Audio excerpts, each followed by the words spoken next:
মানুষ ন্যূনতম পেঁয়াজ কিনবে, পেঁয়াজের দাম কত, কত দামে কিনেছেন সেটা সরকারের থেকে দেখা হচ্ছে। এটাই তো মানুষ চেয়েছিল। বলবো যে 25শে ডিসেম্বর তিনি এসেছিলেন, ঢাকার মাটি জুতো খুলে ঢাকার মাটি হাতে নিয়েছিল, তার বাস্তবতাটা তার কার্যক্রমের মধ্য দিয়ে দেখিয়েছে। সেদিন ছিল আবেগ, আজকে 20 দিনের বাস্তবতা, এটা মনে রাখতে হবে। সব মিলিয়ে নতুন সরকার একটা ইতিবাচক বার্তা দেওয়ার চেষ্টা করছেন। প্রশাসন চলছে, রাষ্ট্র কাজ করছে, বাংলাদেশ আবার স্বাভাবিক ছন্দে ফিরে আসবে। হেঁটে প্রধানমন্ত্রী একটা দপ্তরে চলে যাচ্ছে, বহর নিচ্ছে না। সবার আগে বাংলাদেশটা তো কথার কথা না, মানুষের জন্য সেটা করছেন উনি। ট্রাফিক ব্যবস্থার সরলীকরণ এবং জ্যাম মুক্ত বাংলাদেশ ঢাকা উপহার দেওয়ারও একটা সদিচ্ছা দেখা যায়। 20 দিন একটা সরকার, নতুন সরকার ক্ষমতায় এসছেন বিশাল বিপ্লবের পর। নির্বাচন শেষ হয়ে গিয়েছে, নতুন সরকার কাজ শুরু করেছে, সবে পথ চলা শুরু করেছে। এখন দীর্ঘ পথ, দীর্ঘ সময় বাকি রয়েছে। কিন্তু একটা কথা বলা হয়, সকালবেলা অনেকটাই গোটা দিনের আভাস দেয়, মর্নিং শোজ দ্য ডে। সেই হিসেবে যদি দেখি, এই বাংলাদেশের তারেক রহমানের নেতৃত্বাধীন নতুন সরকারের সেই সকালবেলাটা শুরু হয়েছে। এই সকালবেলাতেই সামনে এসে গিয়েছে ঈদের মতন একটা বড় উৎসব, যেখানে বাংলাদেশের মতন একটা দেশে বারবার অভিযোগ করা হয়, সাধারণ মানুষের অভিযোগ করা হয় পূর্ববর্তী সময় বাজার দর, দুর্নীতি, বিপুল কালোবাজারির কথা। ঈদের জিনিসপত্র কেনাকাটি করতে গিয়ে মানুষ, সাধারণ মানুষ, আমজনতা বারবার দুর্নীতির শিকার হন। বিপুল টাকা, অনেক অধিক টাকায় জিনিস কিনতে হয়। এই একটা পরিস্থিতি কি বাংলাদেশে এবারেও থাকবে? বাজার দর থেকে আইন শৃঙ্খলা, ঈদের আগে ঘরে ফেরার ব্যবস্থা, জ্বালানি নিরাপত্তা, আর সর্বোপরি আন্তর্জাতিক দুনিয়ার সঙ্গে বাংলাদেশের সম্পর্ক, নতুন সরকারের সম্পর্ক, এমন হাজারো বিষয় নিয়ে আজকে আমরা প্রথম কলকাতার প্রাসঙ্গিক প্রসঙ্গে আলোচনায় আমাদের সঙ্গে রয়েছেন প্রথম কলকাতা ডেপুটি এডিটর পরমাশিস ঘোষ রায়। পরমাশিস, আপনাকে স্বাগত। নমস্কার। পরমাশিস, যেটা প্রথমেই সবার আগে জানতে চাইবো যে এই যে সরকার, নতুন সরকার যে দায়িত্ব নিয়েছে, রমজান শুরু হয়েছে, রমজান চলছে, বাংলাদেশের মতন একটি দেশে নিত্যপণ্যের দাম নিয়ন্ত্রণ, আইন শৃঙ্খলা বা এই বিষয়গুলো, মানে দাম নিয়ন্ত্রণ, কালোবাজারি নিয়ন্ত্রণ করতে আইন শৃঙ্খলা কঠোরতা, কিভাবে তারেক রহমান নেতৃত্বাধীন নতুন সরকার প্রশাসনিক দিক থেকে, পুলিশি ব্যবস্থার দিক থেকে কতটা কার্যকর বলে আপনার মনে হচ্ছে? দেখো, তুমি একটা প্রথমেই কথা বললে যে মর্নিং শোজ দ্য ডে। তুমি জানো যে প্রধানমন্ত্রী তারেক রহমান সাহেব তার সচিবালয় ভারতীয় সময় আমরা মানে সে দেশের 9:30টার মধ্যে তিনি ঢুকে যাচ্ছেন। তিনি বেশি কনভয় ব্যবহার করছেন না, এবং বলা হয়েছে, যতদূর খবর পেলাম, যে দিনের শুরুর, অফিস শুরুর প্রথম 3 ঘন্টা তাকে অফিসে থাকতেই হবে, একেবারে জারি করেছে। আমি বিভিন্ন মিডিয়ায় দেখছিলাম যে কওরান বাজার, বাংলাদেশের মিডিয়ার যেসব মানে যে অঞ্চলটা কওরান বাজারে, সেখানে বিভিন্ন দোকান আছে, সমস্ত দোকানের সংশ্লিষ্ট দপ্তর থেকে কিন্তু বাজারে রেট করা হচ্ছে, কি দাম চলছে,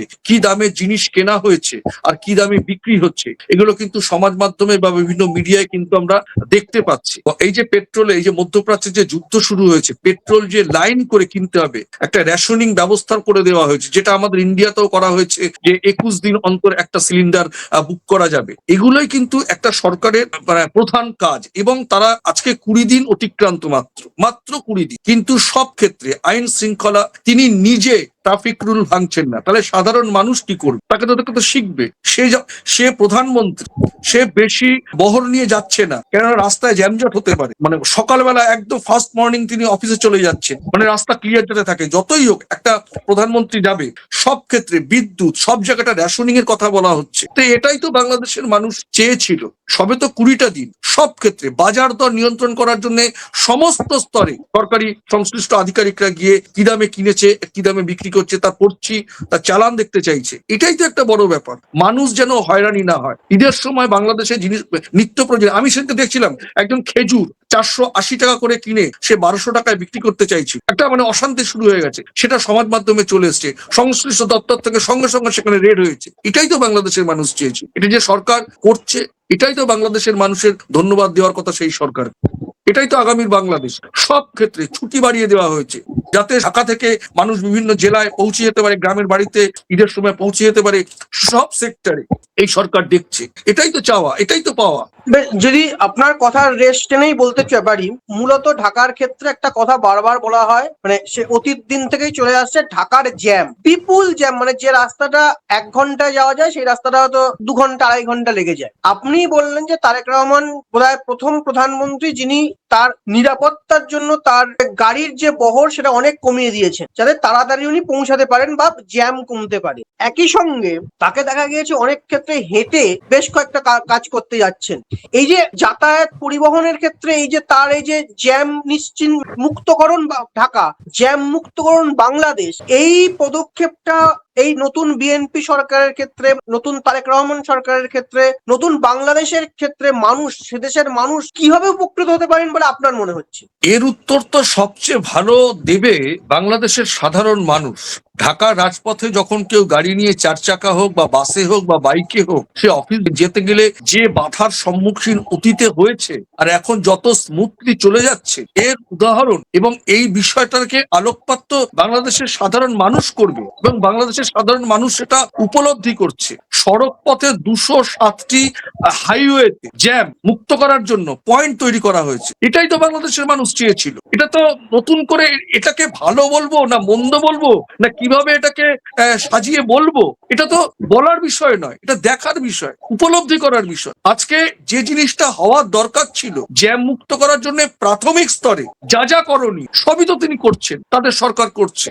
এরপর বাংলাদেশের সাধারণ মানুষকেও সহযোগিতা করতে হবে। বাংলাদেশের রাজপথে আমি দেখেছি, আমি ঢাকার রাজপথে গিয়ে দেখেছি বাস চলছে, রিক্সা ঢুকে গেল, 4 চাকা ঢুকে গেল, কোনো শৃঙ্খলা নেই। সেইটাকে যদি ট্রাফিক কন্ট্রোলটাকে যদি নিয়ন্ত্রণ করে এবং সেই নিয়ন্ত্রণের যে একেবারে প্রথম যে হাতেখড়ি সেটা যদি প্রধানমন্ত্রী নিজে করে, বাংলাদেশের মানুষের মনে হৃদয়ে সেইটা সঞ্চারিত করবে এই জাগরণটা যে না, আমাদের প্রত্যেককে সুশৃঙ্খল ভাবে যেতে হবে। প্রধানমন্ত্রীও যখন সিগন্যালে দাঁড়িয়ে যায়, অল্প একটু জায়গা যেতে গেলে গাড়ি নেবো না, বহন নেবো না, হেঁটে চলে যাবো, তো বাংলাদেশের মানুষকে উৎসাহিত করবে যে ঢাকা জ্যাম মুক্ত করার জন্য প্রধানমন্ত্রী যদি এটা করতে পারে তাহলে আমরা কেন এটা করতে পারবো না? সাধারণ মানুষ সবাই সুশৃঙ্খল থাকবো।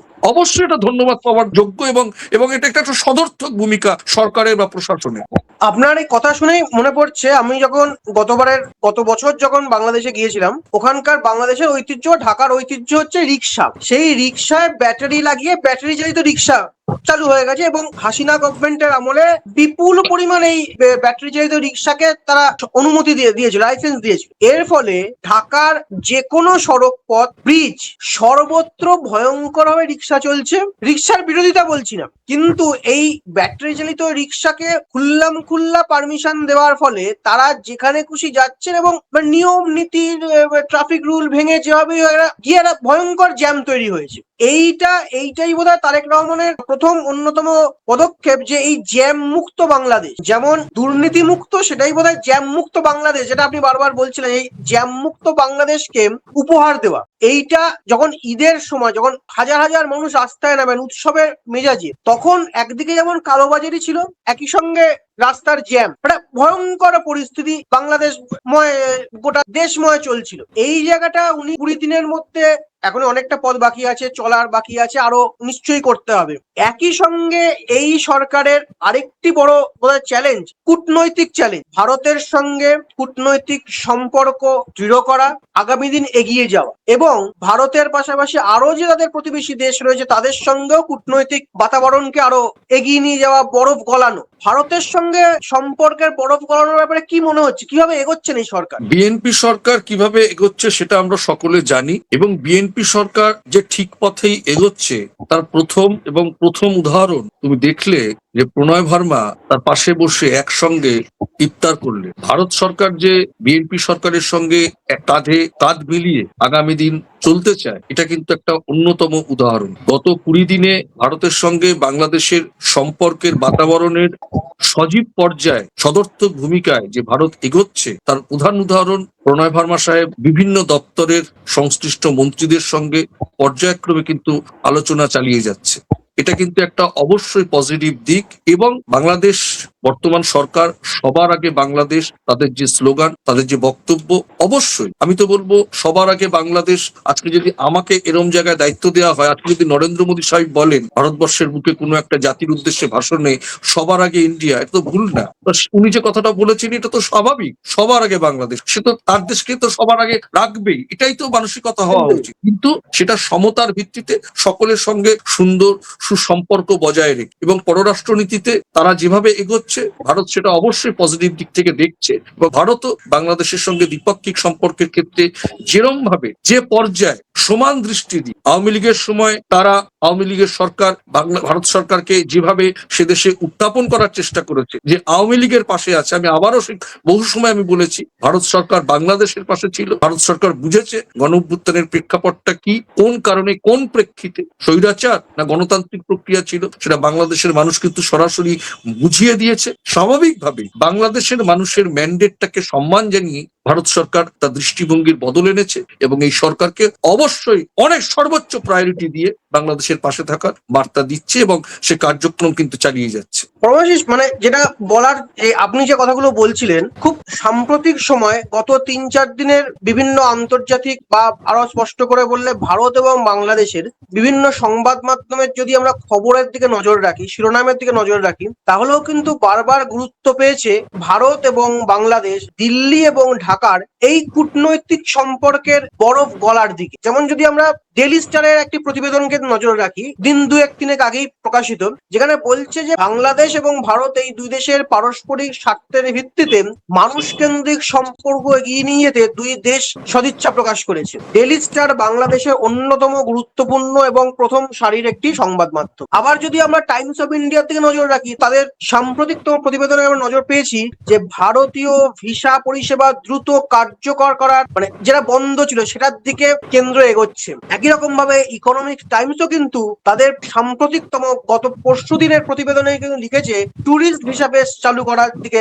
কেন্দ্র এগিয়ে চলেছে বা মোদী গভর্নমেন্ট এগিয়ে চলেছে। অর্থাৎ আন্তর্জাতিক সংবাদ মাধ্যম, ভারত এবং বাংলাদেশের সংবাদ মাধ্যমে বারবার গুরুত্ব পাচ্ছে দুই দেশের কূটনৈতিক সম্পর্ক, ভিসা কূটনীতি। এই ভিসা দেওয়া দুই দেশেরই, বাংলাদেশের এবং ভারতের, এই বিষয়টা যদি সরল হয়, যদি দ্রুত সরল হয় বা কবে সরল হতে পারে, আর এই সরলীকরণের মাধ্যমে হাত ধরেই কি দুই দেশের সম্পর্ক আরো ইতিবাচকের দিকে এগোবে? কি মনে হয় আপনার? দেখো, ভারতের অল্প কিছুদিন আগের এই অন্তর্বর্তী সরকারের সময়কালে ভারতের বিদেশ মন্ত্রক থেকে কোনো এক আধিকারিক জানিয়েছিলেন সংসদে, বোধহয় কোনো মন্ত্রী জানিয়েছিলেন যে বাংলাদেশের সঙ্গে ভারতের সম্পর্ক হচ্ছে ডিএনএ সম্পর্ক। কোনো জায়গায় কোনো একটা টানাপোড়েনের মধ্যে সেটা বাধাপ্রাপ্ত হয়েছে, সে বাধাপ্রাপ্ত হওয়ার সে দরজাটা কিন্তু খুলে গেছে। গত 12ই ফেব্রুয়ারি বাংলাদেশের মানুষ যে ম্যান্ডেট দিয়েছে, নতুন সরকার গঠন হয়েছে, সেই জায়গা থেকে আজকে ডেইলি স্টার বলো কেন বা টাইমস অফ ইন্ডিয়া বলো কেন, আন্তর্জাতিক সমস্ত গণমাধ্যম কিন্তু পরখ করে আগের পরিস্থিতিও দেখেছে, এখনের পরিস্থিতিও দেখছে। দুদেশের মানুষের মধ্যে যাওয়া আসা যদি বজায় থাকে, সেই দিকগুলো যদি সরকার ঠিক করে বাস্তবিকভাবে প্রেক্ষাপটে এক্সিকিউট করতে পারে, তাহলেই তো দুদেশের সম্পর্ক, দুদেশের মানুষের সঙ্গে সম্পর্ক সুন্দর হয়ে যাবে। আর আমাদের সঙ্গে তো ভৌগোলিক সম্পর্ক, ঐতিহাসিক সম্পর্ক, শিক্ষার সম্পর্ক, সংস্কৃতির সম্পর্ক। তো সরকার কোনো চোখে দেখা যায় না এমনটা না, সরকার তো তোমাকে আমাকে নেই, তোমার আমার ভালোর জন্য যদি সরকার কোনো পদক্ষেপ নেয়, তো স্বাভাবিকভাবে সেটা গণমাধ্যমে তো অবশ্যই উঠে আসবে। গণতন্ত্রের চতুর্থ স্তম্ভ হচ্ছে সংবাদ মাধ্যম, সংবাদ মাধ্যমও স্বাভাবিক এটা পরখ করছে, সেই পরখ করার মধ্য দিয়ে সাধারণ মানুষের কাছে সেই বার্তা যাচ্ছে। ভিসা নীতি তো আমি বলেছিলাম, ভিসা নীতি চালু হয়ে যাবেই মে মাসের মধ্যে সম্পূর্ণরূপে। আমার কাছে যা তথ্য আছে, যা খবর আছে, যতটুকু আমি বলতে পারি, যতটুকু বলা যায়, মে মাসের মধ্যে সমস্ত কিছুর দরজা কিন্তু ভারত বাংলাদেশের মধ্যে ওপেন হয়ে যাওয়ার সম্ভাবনা প্রবল, প্রবল থেকে প্রবল। দেখুন, মানে ভিসা নীতি নিয়ে যেটা আমার বা আপনার বা আরো যারা রাজনৈতিক এবং কূটনৈতিক বিশ্লেষকদের মধ্যে বিভিন্ন মতবাদ, বিভিন্ন জল্পনা রয়েছে, এক্ষেত্রে বোধহয় একটা প্রধান জল্পনা হয়ে উঠছে পশ্চিমবঙ্গের নির্বাচন। পশ্চিমবঙ্গের নির্বাচন মানেই একটা বাতাস শুরু হয়ে গেছে, বিভিন্ন ইস্যুতে আমরা তর্ক বিতর্ক চাপানুতো শুরু হয়েছে। এক পক্ষ বলছেন যতদিন না এই নির্বাচন মিটছে ততদিন ভিসা সরলীকরণের বিষয়টি কেন্দ্রীয় সরকার এগোবে না। তার কারণ ঢাকা থেকে বা বাংলাদেশ থেকে যত পরিমাণ মানুষ ভারতে আসেন তার সিংহভাগ কলকাতায় আসেন, পশ্চিমবঙ্গে আসেন। তো এই ভিসা নীতিটা যদি একটু ধীরে চলো এগোতে পারে, তাহলে নাকি বিজেপির কিছু সুবিধা হতে পারে, বা সীমান্তবর্তী এলাকায়, সীমানাবর্তী এলাকায় কিছু কূটনৈতিক সুবিধা তারা পেতে পারে। আপনি কিভাবে দেখছেন এই, মানে পশ্চিমবঙ্গের ভোটের আগেই কি ভিসা নীতিটা সরল হয়ে যেতে পারে, না এই 2-3 মাস কাটার পরে, ভোট মিটে যাওয়ার পরে হতে পারে? কিভাবে দেখছেন বিষয়টা কবে হতে পারে দেখো, বলে মনে হচ্ছে? বিষয়টা যদি আমি খুব স্পষ্ট করে বলি, আমি তোমাকে একটা প্রশ্ন রাখতে চাইছি। যারা বলছেন বিজেপির সুবিধা হবে বা বিজেপি চাইছে না, ভিসা নিয়ে যারা বাংলাদেশ থেকে কলকাতায় আসবে, তারা কি ভোট দিতে আসবে? ভোট দিতে তো আসবে না। ভোটটা দেবে আমাদের দেশের এই যে এসআইআর চলছে, ভোটের যে তালিকা বেরোবে, সেই তালিকার মধ্যে যাদের নাম থাকবে তারা ভোটটা দেবে। ভিসাটা সরলীকরণ তো হয়েই গেছে, ভিসাটা দেওয়া চালু করা কোন প্রেক্ষিতে কোন কোন জোন থেকে দেওয়াটা শুরু হবে, সেটা হচ্ছে যেহেতু পশ্চিমবঙ্গে এখন নির্বাচন, তুমি জানো যে পশ্চিমবঙ্গের নির্বাচনে, যে কোনো নির্বাচন, সেটা পঞ্চায়েত নির্বাচন হোক, পৌর নির্বাচন হোক, বিধানসভা নির্বাচন হোক, কর্পোরেশনের নির্বাচন হোক, কলকাতা আজকে তো যদি লোকসভা নির্বাচন, পশ্চিমবঙ্গের নির্বাচন কিন্তু গোটা দেশের মধ্যে কিন্তু অনেকটা বেশি নজর করে হানাহানির ক্ষেত্রে, সংঘর্ষের ক্ষেত্রে, মৃত্যুর ক্ষেত্রে। সেই জায়গায় দাঁড়িয়ে পশ্চিমবঙ্গের এবারে নির্বাচন অত্যন্তই প্রবল কেন বলবো, যে সরকার পক্ষ তৃণমূল কংগ্রেস যেভাবে পথে নেমেছে কেন্দ্রের বিরুদ্ধে না, নির্বাচন আমার প্রশ্ন স্পেসিফিক, মানে পশ্চিমবঙ্গের নির্বাচনের শোনো, আগে কি মনে হচ্ছে ভিসা নিতে সিদ্ধান্ত নিতে পারে? নিরাপত্তাজনিত কারণে যারা আমাদের এখানে, আমাদেরকে তুমি জানো যে অতিথি দেবো ভব, তো স্বাভাবিকভাবে যারা ভিসা নিয়ে আসবে, যদি কোনো গন্ডগোলের পরিবেশ তৈরি হয় নির্বাচনের সময়, তাদের দিকে কোনো টাচ না হয়, একটা পরিবেশ যেন অপ্রীতিকর, কারণ একটা দেশ জড়িয়ে যেতে পারে, আমরা জড়িয়ে যেতে পারি, সেই জায়গাটা সাবধানতা থেকে কিন্তু নির্বাচনের আগে ভিসাটা আপাতত হয়তো পশ্চিমবঙ্গের বর্ডার এরিয়া গুলো থেকে হয়তো একটু বন্ধ রাখা হতে পারে। তার মানে এই নয় যে ভিসা দেওয়া হবে না বা হচ্ছে না, এটা কিন্তু পুরো ভুল ধারণা। কেউ এখানে সুবিধা পাবে বলে এটা আমি বিশ্বাস করি না। এগুলো গল্পের গরু গাছে ওঠার মতো। কেউ ভিসা নিয়ে বিজেপির সুবিধা হবে না, বিজেপির সরকার তৃণমূলের সুবিধা হবে, এগুলো কোনো প্রাসঙ্গিক কথা না। এটা আমি এর কোনো বাস্তবতা নেই বলেই মনে করি। তার মানে সামগ্রিকভাবে ভিসা নীতিটা আরো কেন্দ্র এবং ঢাকা সরকার, তারেক রহমান সরকার আরো দ্রুত সরল হবে বলেই আপনি আশা প্রকাশ করছেন। আচ্ছা, একদমই তাই।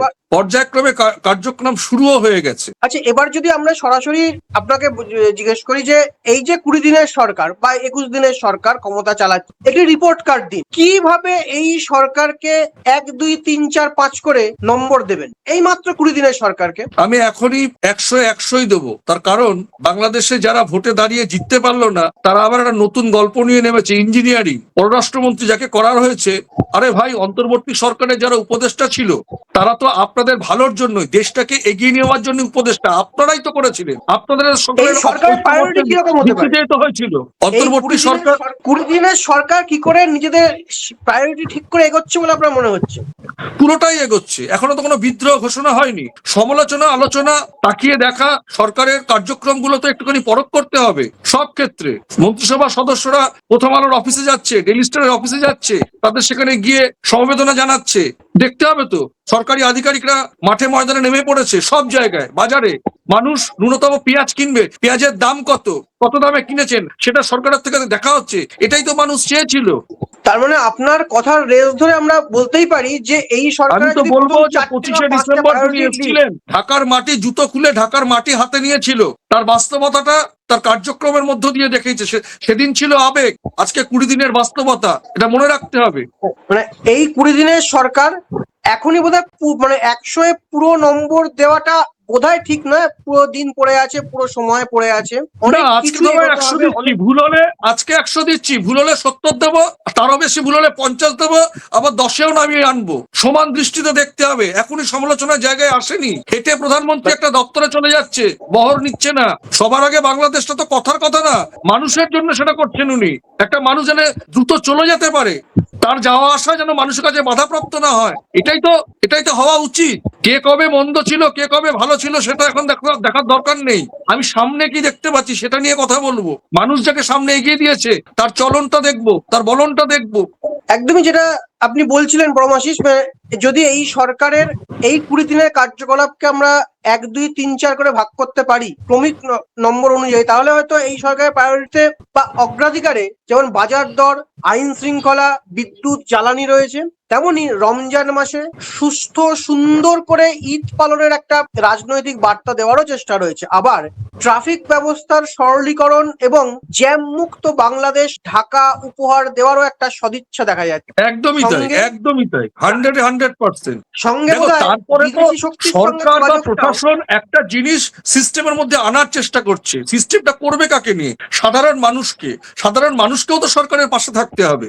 মানে বিদেশি শক্তির সঙ্গেও আবার কিন্তু এই সরকারের বেশ সুন্দর একটা যোগাযোগ তৈরি হচ্ছে, মানে ভারত, আমেরিকা সহ বিভিন্ন দেশের মধ্যে। এর মধ্যে যদিও মধ্যপ্রাচ্যের যুদ্ধ চলে এসছে, একটা সংকট তৈরি হচ্ছে, তাও একটা কূটনৈতিক ভাবে কিন্তু এগিয়ে চলার বার্তা, সবাইকে নিয়ে চলার বার্তা আমরা এই নতুন সরকারকে দেখতে পাচ্ছি।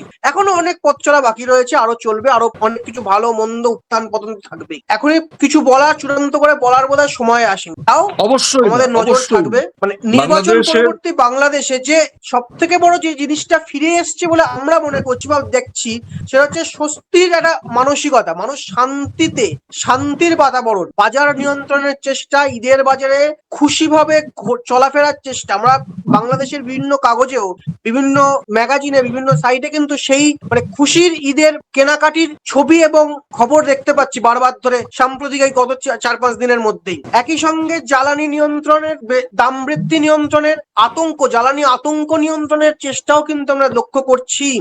অনেক পথ চলা, আবারও বলছি, অনেক পথ চলা বাকি। সব মিলিয়ে নতুন সরকার একটা ইতিবাচক বার্তা দেওয়ার চেষ্টা করছেন। প্রশাসন চলছে, রাষ্ট্র কাজ করছে, বাংলাদেশ আবার স্বাভাবিক ছন্দে ফিরে আসবে। আমার আপনার মতন সাধারণ মানুষরা সেটাই চান, আমরা চাই, ওপার বাংলার মানুষ চান, আপনি চান। আর এই স্বাভাবিক ছন্দে ফেরার মধ্য দিয়েই কলকাতা, ঢাকা, দিল্লি, বাংলাদেশ, ভারত সবার মধ্যে একটা সৌভ্রাতৃত্বের সম্পর্ক গড়ে উঠবে এবং আমরা এগিয়ে যাব। এটাই বোধহয় পৃথিবীর আগামী দিনের আমাদের ভারত বাংলাদেশ সম্পর্কের একদম আসল লক্ষ্য। এই লক্ষ্যই বোধহয় আমরা এগিয়ে চলেছি, আরো পথ চলা বাকি আছে। অনেক ধন্যবাদ পরমাশিস আমাদের এই সঙ্গে থাকার জন্য। কেমন লাগছে, কি মনে হচ্ছে আমাদের এই আলোচনা? আপনাদের মতামত, পক্ষে বিপক্ষে যে কোনো মত আমাদের লিখে জানান। আপনাদের মতামতই আমাদের আগামী দিনে আরো আলোচনার উৎসাহ যোগাবে, আমাদের এগিয়ে চলতে বার্তা দেবে। আজকের মতন এখানেই, দেখতে থাকুন প্রথম কলকাতা। নমস্কার। নমস্কার।